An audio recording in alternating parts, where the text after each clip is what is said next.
ಮೈತ್ರೇಯರು ಉದ್ಧವನಿಗೆ ಹೇಳ್ತಾರೆ, ಈ ಜಗತ್ತು ಹೇಗೆ ಬಂತು? ಭಗವಂತ ಪ್ರಳಯ ಕಾಲದಲ್ಲಿ ಶೇಷನ ಮೇಲೆ ಪವಡಿಸಿದಾಗ ಪ್ರಳಯಕಾಲ ಮುಗಿದು ಇನ್ನೇನು ಸೃಷ್ಟಿಕಾಲ ಬರಬೇಕು, ಇನ್ನೂ 12.5 ವರ್ಷ ಕಾಲ ಇರುವಾಗ ಮಗ್ಗಲು ತಿರುಗಿಸಿ ಎದ್ದು ಸೃಷ್ಟಿ ಪ್ರಕ್ರಿಯೆಯನ್ನು ಪ್ರಾರಂಭ ಮಾಡಿದ. ದೇವರ ನಾಭಿ ಕಮಲದಲ್ಲಿ ಚತುರ್ಮುಖ ಬ್ರಹ್ಮದೇವರನ್ನು ಭಗವಂತ ಸೃಷ್ಟಿ ಮಾಡಿದ. ದೇವರಿಗೆ ಸೃಷ್ಟಿ ಮಾಡಬೇಕಾದರೆ ಯಾರ ಅಪೇಕ್ಷೆನೂ ಇಲ್ಲ, ನಿರಪೇಕ್ಷನಾಗಿ ಭಗವಂತ ಜಗತ್ತನ್ನು ಸೃಷ್ಟಿ ಮಾಡುವವ. ತಾನೇ ತನ್ನ ನಾಭಿ ಕಮಲದಿಂದ ಬ್ರಹ್ಮದೇವರನ್ನು ಜಗತ್ತನ್ನು ನಿರ್ಮಾಣ ಮಾಡುವ ಬ್ರಹ್ಮನನ್ನು ನಿರ್ಮಾಣ ಮಾಡಿದ ದೇವರ ವೈಭವ ಅದನ್ನು ಹೇಳ್ತಾ, ಬ್ರಹ್ಮದೇವರನ್ನು ಸೃಷ್ಟಿ ಮಾಡಿ ದಶವಿಧವಾದ ಸೃಷ್ಟಿಯನ್ನು ಹೇಳ್ತಾರೆ. ಪ್ರಕೃತಿ ಇತ್ತು. ಪ್ರಕೃತಿ ಅಂದರೆ ಮೂಲದ್ರವ್ಯ. ಆ ಮೂಲದ್ರವ್ಯದಿಂದಾಗಿ ಈ ಜಗತ್ತು ಹೇಗೆ ಬಂತು ಅದನ್ನು ಆ ಪ್ರೊಸೆಸ್ ಭಾಗವತದಲ್ಲಿ ಹೇಳ್ತಾರೆ. ಪ್ರಕೃತಿಯಿಂದ ಮಹತ್ತತ್ವ, ಅದಕ್ಕೆ ಹೆಸರೇ ಹಾಗೆ ಇಟ್ಟಿದ್ದಾರೆ. ಮಹತ್ತತ್ವ, ಬೇರೆ ಹೆಸರೇ ಇಡಲಿಲ್ಲ. ಯಾಕಂದರೆ ಸೃಷ್ಟವಾದ ತತ್ವಗಳಲ್ಲಿ ದೊಡ್ಡ ತತ್ವ ಅಂದರೆ ಆರಂಭದ ತತ್ವ ಮೊದಲೇ ನಿರ್ಮಾಣ ಮಾಡಿದ್ದು ಮಹತ್ತತ್ವ. ಅದಕ್ಕೆ ಯಾಕೆ ಮಹತ್ತತ್ವ ಅಂತಂದರೆ ಅದಕ್ಕೊಂದು ಮಹತ್ವ ಇದೆ. ಅದೇನು ವಿಧಿಂ ಅಂತ ಹೇಳ್ತಾರೆ ನೋಡಿ. ಮಹತ್ತತ್ವದ ಅಭಿಮಾನಿ ದೇವರು ವಿಧಿ, ಚತುರ್ಮುಖ ಬ್ರಹ್ಮದೇವರು. ಚತುರ್ಮುಖ ದೇವರು ಹೇಗೆ ಜೀವೋತ್ತಮರು, ಹಾಗೆ ಜಡದಲ್ಲಿ ಮಹತ್ತತ್ವ ಎಂಬಂಥದ್ದು ದೊಡ್ಡ ತತ್ವ. ಹಾಗಾಗಿ ಮಹತ್ತತ್ವ ಅಂತಲೇ ಅದಕ್ಕೆ ಹೆಸರು ಇಟ್ಟಿದ್ದಾರೆ. ಮಹತ್ತತ್ವದಿಂದ ಆಮೇಲೆ ಅಹಂಕಾರ ತತ್ವವನ್ನು ಸೃಷ್ಟಿ ಮಾಡಿದರು, ಪಂಚ ತನ್ಮಾತ್ರೆಗಳನ್ನು ಸೃಷ್ಟಿ ಮಾಡಿದರು, ಪಂಚಭೂತಗಳನ್ನು ನಿರ್ಮಾಣ ಮಾಡಿದರು, ಮನಸ್ಸನ್ನು ಪಂಚೇಂದ್ರಿಯಗಳನ್ನು ನಿರ್ಮಾಣ ಮಾಡಿದರು, ಮನಸ್ಸನ್ನು ನಿರ್ಮಾಣ ಮಾಡಿದರು, ಇಂದ್ರಿಯಾಭಿಮಾನಿ ದೇವತೆಗಳನ್ನು ನಿರ್ಮಾಣ ಮಾಡಿದರು. ಹಾಗೆ ಅವಿದ್ಯೆ, 5 ರೀತಿಯಾದ ಅವಿದ್ಯೆ, ತಮಸ್ಸು, ಮೋಹ, ಮಹಾಮೋಹ, ತಾಮಿಸ್ರ, ಅಂಧತಾಮಿಸ್ರ ಅನ್ನುವ ಪಂಚಪರ್ವಗಳ ಅವಿದ್ಯೆಯನ್ನು ನಿರ್ಮಾಣ ಮಾಡಿದರು. ಭಾಗವತಲ್ಲಿ ಹೇಳ್ತಾರೆ, ಅವಿದ್ಯೆಯನ್ನು ದೇವರು ಬ್ರಹ್ಮದೇವರ ಮೂಲಕ ನಿರ್ಮಾಣ ಮಾಡಿಸಿದ ಅಂತ ಹೇಳುವಾಗ ಬ್ರಹ್ಮದೇವರು ಅವರು ಒಂದ್ಸಲ ಕಣ್ಣು ಮುಚ್ಚಿಕೊಂಡ್ರಂತೆ. ಯಾಕೆ ಅಂತಂದರೆ ಈ ನರಕಗಳು ಇದು ನಿರ್ಮಾಣ ಆಯಿತು ಅಂತಂದರೆ ಇದರಲ್ಲಿ ವಾಸ ಮಾಡುವವರು ಪಾಪ ಎಷ್ಟು ಕಷ್ಟ ಅಂತ. ಅದು ಅಜ್ಞಾನಕೃತ ಪ್ರಭೋ ಅಂತ ಹೇಳ್ತಾರೆ. ಅಜ್ಞಾನದಿಂದ ನಿರ್ಮಾಣ ಮಾಡಿದರು ಅಂತ. ಕೆಲವು ಸಲ ನಾವು ಹೇಳುವುದುಂಟು ನೋಡಿ, ಎಲ್ಲಿಯೋ ನಮ್ಮ ಕಾಲು ಮುಟ್ಟಿತು ಅಂತ ಹೇಳಿದಾಗ ಸಾರಿ ಗೊತ್ತಿಲ್ಲದೆ ಮುಟ್ಟಿತು ಅಂತ, ಅಂದರೆ ಅಜ್ಞಾನದಿಂದ ಮುಟ್ಟಿತು ಅಂತ. ಹಾಗೆ ಬ್ರಹ್ಮದೇವರ ಅಜ್ಞಾನದಿಂದ ಹುಟ್ಟಿತು ಅಂತ ಭ್ರಮೆ ಬರಲಿಕ್ಕೊಂದು ಅವಕಾಶ ಇಲ್ಲಿ ಇರುತ್ತದೆ. ಅಜ್ಞಾನ ಅಂತಂದರೆ ಜ್ಞಾನ ಇಲ್ಲದೆ ಆದದ್ದಲ್ಲ. ಅಜ್ಞಾನ ಅಂತಂದರೆ ಅಂದರೆ ಭಗವಂತ, ಜ್ಞಾನ ಅಂತಂದರೆ ಆ ಭಗವಂತನ ಜ್ಞಾನವನ್ನು ಇಟ್ಟುಕೊಂಡೇ ಬ್ರಹ್ಮದೇವರು ಇದನ್ನು ಸೃಷ್ಟಿ ಮಾಡಿದ್ದಾರೆ. ಅಂದರೆ ಭಗವಂತನನ್ನು ಸ್ಮರಣೆ ಮಾಡಿ ಭಗವಂತನ ಜ್ಞಾನಪೂರ್ವಕವಾಗಿ ಈ ನರಕಗಳನ್ನು ಸೃಷ್ಟಿ ಮಾಡ್ತಾರೆ. ಅದರ ಮೇಲೆ ವೃಕ್ಷಗಳ ಸ್ಥಾವರ ಸೃಷ್ಟಿ. ಸ್ಥಾವರ ಅಂದರೆ ಒಂದೇ ಕಡೆ ಸ್ಥಿರವಾಗಿರುವಂಥದ್ದು. ಜೀವರಾಶಿಗಳಲ್ಲಿ 2 ರೀತಿ, ಸ್ಥಾವರಗಳು, ಜಂಗಮಗಳು ಅಂತ. ನಾವೆಲ್ಲ ಜಂಗಮ, ನಿಂತಲ್ಲಿ ನಿಲ್ಲುವವರೆಲ್ಲ ಹೋಗ್ತಲೇ ಇರ್ತೇವೆ, ತಿರುಗ್ತಲೇ ಇರ್ತದೆ. ಎಲ್ಲಿಯೂ ತಿರುಗಲಿಕ್ಕಿಲ್ಲ ಅಂದರೆ ಮನೆಯಲ್ಲಿ ಆದರೂ 100 ಬಾರಿ ಆಚೆ ಈಚೆ ಹೋಗಿ ಬರ್ತಾ ಇರ್ತೇವೆ. ಯಾಕೆಂದರೆ ಗೊತ್ತಿಲ್ಲ ನಮಗೆ, ಹೋಗ್ತಾ ಇರ್ತೇವೆ ನಾವು. ಜಂಗಮಗಳು ಅಂತ, ಸ್ಥಾವರಗಳು ಅಂತ. ಸ್ಥಾವರ ಅಂದರೆ ಇದ್ದಲ್ಲೇ ಇರ್ತದೆ, ಇದ್ದಲ್ಲಿಯೇ ಇದ್ದು ಬೆಳೆಯುವಂಥದ್ದು. ಮರಗಿಡಗಳು, ಅದು ಕೆಳಗೆ ಬೀಜ ಬಿತ್ತಿದರೆ ಮೇಲೆ ಮೇಲೆ ಮೇಲೆ ಮೇಲೆ ಜಂಗಮಗಳು. ಬಳ್ಳಿ ಇರ್ತದೆ, ಕೆಳಗೆ ಬಿಟ್ಟರೆ ಬಳ್ಳಿ ಮೇಲೆ ಮೇಲೆ ಮೇಲೆ ಮೇಲೆ ಹೋಗ್ತಾ ಇರ್ತದೆ. ಕೊನೆಗೆ ಮನುಷ್ಯರನ್ನು ಮುಂದೆ ಪ್ರಾಣಿಗಳನ್ನು 28 ವಿಧವಾದ ಪ್ರಾಣಿಗಳನ್ನು ಸೃಷ್ಟಿ ಮಾಡ್ತಾನೆ, ತಿರಿಯ ಪ್ರಾಣಿಗಳನ್ನು. ಅದರ ಮೇಲೆ ಮುಂದಿನ ಸೃಷ್ಟಿ ಅಂತ ಹೇಳ್ತಾರೆ. ಈ ವೃಕ್ಷ ಸೃಷ್ಟಿಯಾದ ಬಳಿಕ, ಪ್ರಾಣಿಗಳ ಸೃಷ್ಟಿಯಾದ ಬಳಿಕ ಈ ಮನುಷ್ಯರ ಸೃಷ್ಟಿಯಾದ್ದು ಅಂತ. ಯಾಕೆ ಅಂತಂದರೆ ಅದಕ್ಕೊಂದು ಕಾರಣವೂ ಇದೆ. ಅದಕ್ಕೆ ಈ ವೃಕ್ಷ ಅದೊಂದು ಜೀವ ಇದೆ. ನಮ್ಮ ಆಚಾರ್ಯರು ಬರುವ ತನಕನೂ ಕೂಡ ಈ ವೇದಾಂತಿಗಳಲ್ಲಿ ಯಾವ ಕಲ್ಪನೆ ಇತ್ತು ಅಂತಂದರೆ ಮರಗಿಡಗಳಲ್ಲಿ ಜೀವ ಇಲ್ಲ, ನಮ್ಮಲ್ಲೇ ಜೀವ ಇರುವುದು ಅಂತ.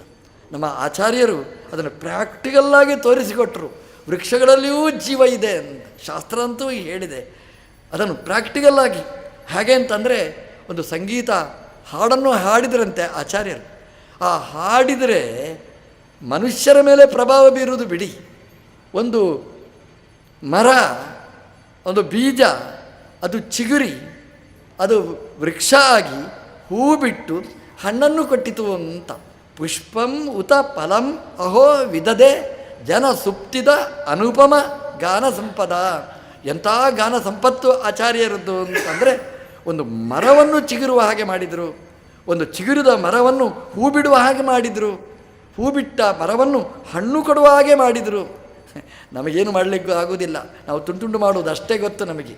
ಆಚಾರ್ಯರ ವಿದ್ಯೆ ಅಂದರೆ ಆ ದೇವಲೋಕದ ಸಂಗೀತ ಅಂತಂದರೆ ಅಷ್ಟು ವೈಭವ ಆಚಾರ್ಯರದ್ದು. ಹಾಗಾಗಿ ಶಾಸ್ತ್ರಾಧಾರ ಕೊಟ್ಟರು, ಜೀವಂತವಾಗಿ ಆಚಾರ್ಯರು ತೋರಿಸಿಕೊಟ್ಟರು. ವೃಕ್ಷದಲ್ಲಿ ಜೀವ ಇದೆ, ನಮ್ಮ ಹಾಗೆ ಜೀವಗಳು ಅದರಲ್ಲಿಯೂ ಇದೆ ಅನ್ನೋದನ್ನು ಹೇಳಿದರು. ಆಮೇಲೆ ಸೈನ್ಸ್ ಹೇಳಿತು. ಇವತ್ತು ನಾವೆಲ್ಲ ಒಪ್ತಾರೆ, ಆಚಾರ್ಯರು ಹೇಳಿದ್ದಂತ ಒಪ್ಪಲಿಕ್ಕೆ ತಯಾರಿಲ್ಲ ಜನ. ಅದನ್ನು ಒಬ್ಬ ವಿಜ್ಞಾನಿ ಹೇಳಿದ, ಆದರೆ ಒಪ್ಪಬೇಕು. ವಿಜ್ಞಾನಿಗಳಿಂತಲೂ ಮಹಾಜ್ಞಾನಿಗಳು ಹೇಳಿದ್ದು ದಾಖಲೆ ಇದೆ. ಹೀಗೆ ಮರಗಿಡಗಳ ಸ್ವಭಾವ ಹೇಗೆ ಅಂತಂದರೆ, ಅದು ಕೆಳಗೆ ಬೀಜ ಬಿತ್ತಿದರೆ ಮೇಲೆ ಮೇಲೆ ಮೇಲೆ ಮೇಲೆ ಹೋಗುವಂಥದ್ದು ಮರದ ಸ್ವಭಾವ. ಯಾವ ಮರ ಬೇಕಾದರೂ ನೋಡಿ, ಅದು ಊರ್ಧ್ವ ಪ್ರವೃತ್ತಿ ಉಳ್ಳದ್ದು ಅಂತ.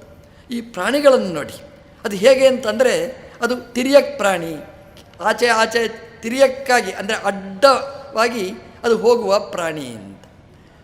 ಈ ಮರ ಅದಕ್ಕೇನು ಕ್ರಮ ಅಂತಂದರೆ, ಆಹಾರ ತಿನ್ನುವ ಕ್ರಮ ಹೇಗೆ ಅಂತಂದರೆ, ಕೆಳಗೆ ನೀರು ಹಾಕಿದರೆ ಮರಕ್ಕೆ ಮೇಲೆ ಮೇಲೆ ಮೇಲೆ ಮೇಲೆ ನೀರು ಹೋಗ್ತದೆ. ಅದರ ಆಹಾರ ಪದ್ಧತಿ ಹಾಗೆ, ಕೆಳಗೆ ಹಾಕಿದರೆ ಮೇಲೆ ಹೋಗುವಂಥದ್ದು. ಪ್ರಾಣಿಗಳಿರ್ತವೆ, ಪ್ರಾಣಿಗಳ ಸ್ವಭಾವ ಹೇಗೆ ಅಂತಂದರೆ, ಅದು ಅಡ್ಡ, ಇಲ್ಲಿ ತಿಂದರೆ ಅದು ಹೀಗೆ ಅಡ್ಡಕ್ಕೆ ಹೋಗುವಂಥದ್ದು. ಈ ಮನುಷ್ಯ ನೋಡಿ ವಿಚಿತ್ರ ಆಯಿತು, ಅದು ಮೇಲೆ ಆಹಾರ ಆಗಿದರೆ ಕೆಳಗೆ ಹೋಗುವಂಥದ್ದು ಮನುಷ್ಯನಿಗೆ. ಅಂದರೆ ಮರಗಿಡಗಳೆಲ್ಲ ಮೇಲ್ಮುಖವಾಗಿ ಬೆಳೆಯುತ್ತದೆ, ಈ ಮನುಷ್ಯ ಕೆಳಮುಖವಾಗಿ ಬೆಳೀತಾನೆ ಅಂತ. ಅದು ಯಾಕೆ ಅಂತಂದರೆ, ಈ ಮರ ಅನ್ನುವಂಥದ್ದು ಕೊನೆಗೆ ಮತ್ತೆ ಇನ್ನು ಇಲ್ಲ, ಜೀವರಾಶಿಗಳಲ್ಲೇ ಕೊನೆಯದ್ದು. ಹಾಗಾಗಿ ಮರಗಿಡಗಳೆಲ್ಲ ಮೇಲೆ ಮೇಲೆ ಮೇಲೆ ಮೇಲೆ ಮೇಲೆ ಬರುವಂಥದ್ದು. ಮನುಷ್ಯ ಜನ್ಮ ಕೊನೆಗೆ ಬರುವುದು, ಒಂದಲ್ಲ ಎರಡಲ್ಲ ಮೂರಲ್ಲ ನಾಲ್ಕಲ್ಲ ಅಂತ ಲೆಕ್ಕ ಮಾಡಿ ಮತ್ತೆ 84 ಲಕ್ಷ ಯೋನಿಯಲ್ಲಿ ನಾ ಬಂದೆ ನೀ ತಂದೆ ಅಂತ ಹೇಳ್ತಾರೆ ನೋಡಿ. ಹಾಗಾಗಿ ಅಷ್ಟು ಯೋನಿಗಳ ಮೇಲೆ ಬಂದಿರತಕ್ಕ ಮನುಷ್ಯ ಅಂದರೆ ಮೇಲೆ ಇದ್ದಾನೆ ನೋಡಿ, ಅವನು ಬಿದ್ದರೆ ಕೆಳಗೇನೆ ಪಾತಾಳಕ್ಕೆ ಬೀಳೋದು. ಮರಗಿಡಗಳು ಮೇಲ್ಮುಖವಾದ ಪ್ರವೃತ್ತಿ, ಮನುಷ್ಯನ ಪ್ರವೃತ್ತಿ ಅಧೋಮುಖವಾದ ಪ್ರವೃತ್ತಿ. ಹಾಗಾಗಿ ಆ ಪ್ರವೃತ್ತಿಯನ್ನು ಮೆಟ್ಟಿ ನಿಲ್ಲಿಸಿ ಮೇಲಕ್ಕೆ ಎಳ್ಕೊಂಡು ಹೋಗುವ ಪ್ರಯತ್ನವೇ ಭಾಗವತದ್ದು. ಹೀಗೆ ದಶವಿಧವಾದ ಸೃಷ್ಟಿಯನ್ನು ಹೇಳಿ ಮುಂದೆ ಜಂಗಮ ಸೃಷ್ಟಿಯನ್ನು ಮಾಡಬೇಕಾಗಿತ್ತು. ಬ್ರಹ್ಮದೇವರು ಸೃಷ್ಟಿ ಮಾಡ್ತಾರೆ. ಬ್ರಹ್ಮದೇವರು ಮನಸ್ಸಿನಿಂದಲೇ ಸನಕಾದಿಗಳನ್ನು ಸೃಷ್ಟಿ ಮಾಡ್ತಾರೆ. ಸನಕ, ಸನಂದನ, ಸನತ್ಕುಮಾರ, ಸನತ್ಸುಜಾತ 4 ಜನರನ್ನು, ಸನಕ, ಸನಂದನ, ಸನತ್ಸುಜಾತರನ್ನು 4 ಜನರನ್ನು ಬ್ರಹ್ಮದೇವರು ಸೃಷ್ಟಿ ಮಾಡ್ತಾರೆ. ನಮ್ಮ ದೇವರು ಹೇಗೆ ಮನಸ್ಸಿನಿಂದ ಸೃಷ್ಟಿ ಮಾಡಿದ, ಅದೇ ರೀತಿ ಬ್ರಹ್ಮದೇವರು ಕೂಡ ತನ್ನ ಮನಸ್ಸಿನಿಂದಲೇ ಸನಕ, ಸನಂದನ, ಸನಾತನ, ಸನತ್ಸುಜಾತರೆಂಬಂತಹ 4 ರತ್ನಗಳನ್ನು ಸೃಷ್ಟಿ ಮಾಡ್ತಾರೆ. ಸೃಷ್ಟಿ ಮಾಡಿದ ಮೇಲೆ ಬೆಳೆದ ಮೇಲೆ ಬ್ರಹ್ಮದೇವರು ಹೇಳ್ತಾರೆ ಸನಕಾದಿಗಳಿಗೆ, ಈ ನನ್ನ ಜವಾಬ್ದಾರಿಯನ್ನು ನೀವು ಹೊತ್ಕೊಳ್ಬೇಕು. ಅಪ್ಪ ಹೇಳೋದು ಸಹಜ ಮಗನಿಗೆ, ನನಗೆ ವಯಸ್ಸಾಯಿತು, ನನ್ನ ಜವಾಬ್ದಾರಿಯನ್ನು ನೀನು ಹೊತ್ಕೋ ಅಂತ ಹೇಗೆ ಹೇಳ್ತಾನೆ, ಹಾಗೆ ಬ್ರಹ್ಮದೇವರಿಗೆ ಹೇಳ್ತಾರೆ ಸನಕಾದಿಗಳ ಹತ್ರ ನಮ್ಮ ಜವಾಬ್ದಾರಿ ಅಂದರೆ ಮುಂದಿನ ಪರಂಪರೆ ಬೆಳೆಸುವುದು, ಸೃಷ್ಟಿಯ ಕಾರ್ಯವನ್ನು ಮುಂದುವರಿಸುವುದು. ಸನಕಾದಿಗಳು ಹೇಳಿದರು, ಅಪ್ಪ ಅದು ನಿಮಗೇ ಬಿಟ್ಟಿದ್ದೇನೆ, ನಮಗೆ ಬೇಡ, ಅದು ನಾವು ಸಂಸಾರಿಗಳಾಗುವುದಿಲ್ಲ, ನಾವು ಸನ್ಯಾಸಿಗಳಾಗ್ತೇವೆ, ನಾವು ವಿರಕ್ತರು ಅಂತ ಹೇಳಿದರು. ಬ್ರಹ್ಮದೇವರಿಗೆ ತಡ್ಕೊಳ್ಳಿಕ್ಕಾಗಲಿಲ್ಲ ಅಂತ, ಇದು ಅವಮಾನ. ಯಾಕೆಂತಂದರೆ ದೇವರು ಹೇಳಿದ್ದ ಬ್ರಹ್ಮದೇವರಿಗೆ ಸೃಷ್ಟಿಯನ್ನು ಮುಂದುವರಿಸು ಅಂತ. ಸನಕಾದಿಗಳಿಗೆ ಹೇಳಿದರೆ ಆಗುವುದಿಲ್ಲ ಅಂತ ಹೇಳಿದರು. ಮಕ್ಕಳು ಮನೆಯಲ್ಲಿ ಮದುವೆ ಆಗುವುದಿಲ್ಲ ಅಂತ ಹೇಳಿದರೆ ಅಪ್ಪನಿಗೆ ಎಷ್ಟು ಚಿಂತೆ ಆಗುತ್ತೆ ಅಂತ ನಮಗೆ ಗೊತ್ತು ನೋಡಿ. ಹಾಗಾಗಿ ಬ್ರಹ್ಮದೇವರು ಎಷ್ಟು ಚಿಂತೆ ಆಗಿರಬೇಕು, ಮುಂದಿನ ಸೃಷ್ಟಿ ಬೆಳೆಸುವುದೇ ಹೇಗೆ ಅಂತ. ಸನಕಾದಿಗಳು ಮೇಲಿದ್ದ ಸಿಟ್ಟು ಅದು ಲಲಾಟದಿಂದ ಹೊರಗೆ ಬಂತು, ಬೆಂಕಿಯಾಗಿ ರುದ್ರದೇವರು ಸೃಷ್ಟಿಯಾದರು. ರುದ್ರಶ್ಚ ಕ್ರೋಧ ಸಂಭವ. ಬ್ರಹ್ಮದೇವರಿಗೆ ಕೋಪ, ಶಾಂತ ಮೂರ್ತಿಗಳು ಬ್ರಹ್ಮದೇವರು, ಕೋಪನೇ ಬರುವುದಿಲ್ಲ. ಬಂದ ಕೋಪದ ಪ್ರಭಾವವಾಗಿ ರುದ್ರದೇವರು ಬಂದರಂತೆ. ಸೃಷ್ಟಿ ಅನ್ನೋದು ಬಹಳ ಸೂಕ್ಷ್ಮ. ಸೃಷ್ಟಿಯ ಕಾಲದಲ್ಲಿ ಸೃಷ್ಟಿ ಮಾಡುವವನಿಗೆ ಏನು ಗುಣಗಳಿರ್ತವೆ ಅದು ಸೃಷ್ಟಿಯಲ್ಲಿ ಬರ್ತದೆ ಅಂತೆ. ಹಾಗೆ ಯಾವುದೇ ಒಂದು ಸೃಷ್ಟಿ, ಒಂದು ಗಿಡ ನೆಡಬೇಕು, ನೀವು ಪ್ರಸನ್ನರಾಗಿ ನಡಿ, ದೇವರ ಮೇಲೆ ಮನಸ್ಸಿಟ್ಟು ಬೀಜಾವಾಪ ಮಾಡಿ, ಆ ಮರ ಚೆನ್ನಾಗಿ ಬೆಳೀತದೆ, ಸಾತ್ವಿಕವಾದ ಫಲವನ್ನು ಕೊಡ್ತದೆ. ನೀವು ಕೋಪದಿಂದ ಗುಮ್ಮ ಅಂತ ಆ ಬೀಜ ಬಿತ್ತಿದರೆ ಅಲ್ಲಿ ಹಣ್ಣು ತಿಂದವರು ಹಾಗೆ ಗುಮ್ಮಾಗಿ ಬಿಡ್ತಾರೆ. ಹಾಗಾಗಿ ಆ ಸೃಷ್ಟಿ ಕಾಲದಲ್ಲಿ ನಾವು ಹೇಗಿರ್ತೇವೆ ಸೃಷ್ಟಿ ಹಾಗಾಗ್ತದೆ ಅಂತ. ಸೃಷ್ಟಿಗೆ ಪ್ರಸನ್ನತೆ ಬೇಕು. ಬ್ರಹ್ಮದೇವರು ಚೂರು ಕೋಪ ಬಂತವರಿಗೆ, ಆ ಕೋಪದ ಫಲವಾಗಿ ರುದ್ರಶ್ಚ ಕ್ರೋಧ ಸಂಭವ, ಕ್ರೋಧ ಮೂರ್ತಿಯಾಗಿ ಬರ್ತಾರೆ. ಬ್ರಹ್ಮದೇವರು ಹೇಳಿದರು ರುದ್ರದೇವರಿಗೆ, ರುದ್ರದೇವರೇ ಸೃಷ್ಟಿಯನ್ನು ಮುಂದುವರಿಸಿ ಅಂತ. ಆಯಿತು ಅಂತ ಹೇಳಿದರು. ಎಲ್ಲ ಕಡೆ ಸೃಷ್ಟಿ. ಬ್ರಹ್ಮದೇವರು ನೋಡ್ತಾರೆ, ತಲೆ ಬಡ್ಕೊಳ್ತಾರೆ. ಏನು ಸೃಷ್ಟಿ ಅಂದರೆ ಭೂತ ದೆವ್ವಗಳದ್ದೇ ಸೃಷ್ಟಿ, ಎಲ್ಲಿ ನೋಡಿದರೂ ಕೂಡ. ಅಯ್ಯೋ ತಾಮಸ ಸೃಷ್ಟಿಯಲ್ಲ. ಬ್ರಹ್ಮದೇವರು ಹೇಳಿದರು ಸಾಕು, ಆಯಿತು ಅಂತ ಹೇಳಿದರು ರುದ್ರದೇವರು. ಮತ್ತೆ ಜಪ ಮಾಡಿಕೊಂಡು ಕೂತರು. ಅವ್ರದ್ದು ಎಂಥ ಜ್ಞಾನಿಗಳನ್ನ ನೋಡಿ, ಬೇಕು ಅಂದರೆ ಸೃಷ್ಟಿ, ಬೇಡ ಅಂದರೆ ಸಾಕು ಅಂತ. ಬ್ರಹ್ಮದೇವರು ಹೇಳಿದರು ಸೃಷ್ಟಿ ಮಾಡಿದ್ದು ನಾನು ಅಷ್ಟೇ ಹೇಳಿದ್ದು, ಹೇಗೆ ಸೃಷ್ಟಿ ಮಾಡಬೇಕು ಅಂತ ಹೇಳಲಿಲ್ಲ, ನಂದೇ ತಪ್ಪು ಅಂತ ಹೇಳಿದರು. ನೋಡಿ, ಒಬ್ಬರು ಸೃಷ್ಟಿಯೇ ಮಾಡುವುದಿಲ್ಲ ಅಂತ ವಿರಕ್ತರಾದರು. ಇನ್ನು ರುದ್ರದೇವರು ಅವರು ರೌದ್ರ ಸೃಷ್ಟಿಯನ್ನು ಮಾಡಿದರು. ಸೃಷ್ಟಿಯನ್ನು ನಿಲ್ಲಿಸಿ ಅಂತ ಮುಂದೇನು ಮಾಡಬೇಕು ಅಂತಂದರೆ ಬ್ರಹ್ಮದೇವರು ತಮ್ಮ ಶರೀರದಿಂದ ಒಂದು ಹೆಣ್ಣು ಒಂದು ಗಂಡನ್ನು ನಿರ್ಮಾಣ ಮಾಡಿದರು.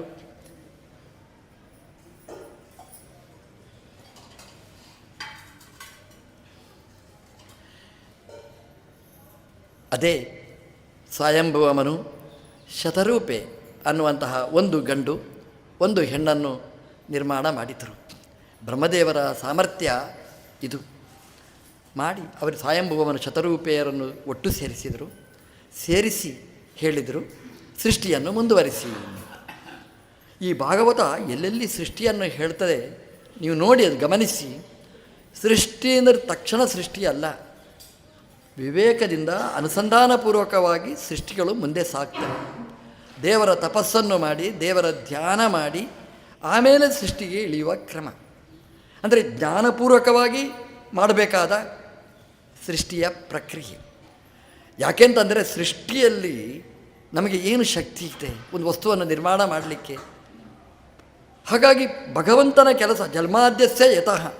ಹಾಗಾಗಿ ಸ್ವಾಮಿ ಆ ಸೃಷ್ಟಿ ಚೆನ್ನಾಗಿ ಮಾಡು, ಆ ಸೃಷ್ಟವಾದ ವಸ್ತು ಸಕಲಾಂಗ ಸೌಷ್ಠವ ಸಂಪನ್ನವಾಗಲಿ ಅಂತ ದೇವರ ಹತ್ರ ಪ್ರಾರ್ಥನೆ ಮಾಡಿ ಸೃಷ್ಟಿಯನ್ನು ನಾವು ಮಾಡಬೇಕಂತೆ.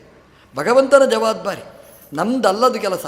ಜನ್ಮಾದ್ಯಸ್ಯತಃ ಅನುಸಂಧಾನಪೂರ್ವಕವಾಗಿ ಆ ಸೃಷ್ಟಿಯನ್ನು ಮಾಡಬೇಕಂತೆ. ಭಾಗವತ ಅದನ್ನು ಉದ್ದಗಲಕ್ಕೆ ನಮಗೆ ತೋರಿಸ್ತದೆ. ಸ್ವಯಂಭುವಮನು ಶತರೂಪೆಯರು ಭಗವಂತನ ಧ್ಯಾನಕ್ಕೆ ತೊಡಗ್ತಾರೆ, ಭಗವಂತನ ಧ್ಯಾನ ಮಾಡ್ತಾರೆ.